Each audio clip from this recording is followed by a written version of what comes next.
ನಮಗೆ ನಿಜವಾದ ಸ್ವಾತಂತ್ರ್ಯ ಬೇಕು. ನಮಗೆ ಯಾವುದೇ ಥಿಯೋಕ್ರಾಟಿಕ್ ಸ್ಟೇಟ್ ಬೇಕಾಗಿಲ್ಲ. ಅಂದರೆ ಧರ್ಮದ ಆಧಾರದ ಮೇಲೆ ರಾಜ್ಯ ಬೇಕಾಗಿಲ್ಲ ಅಂತ ಹೇಳಿ ಬಾಂಗ್ಲಾದೇಶದ ಜನತೆ ಪ್ರತಿಭಟನೆ ಮಾಡಿದ್ರು. ಆದರೆ ಆ ಪ್ರತಿಭಟನೆನ ಮಿಲಿಟರಿಯ ಮೂಲಕ ದಮನಗೊಳಿಸೋದಕ್ಕೆ ಪ್ರಯತ್ನ ಪಟ್ಟರು.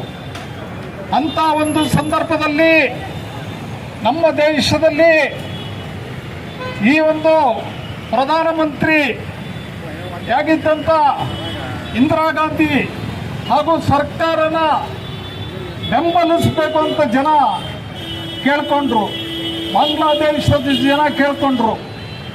ಆವಾಗ ಭಾರತದ ಜನತೆ ಬಾಂಗ್ಲಾದೇಶದ ಜನತೆ ಒಟ್ಟುಗೂಡಿ ಆವತ್ತಿನ ದಿನ ಬಾಂಗ್ಲಾದೇಶ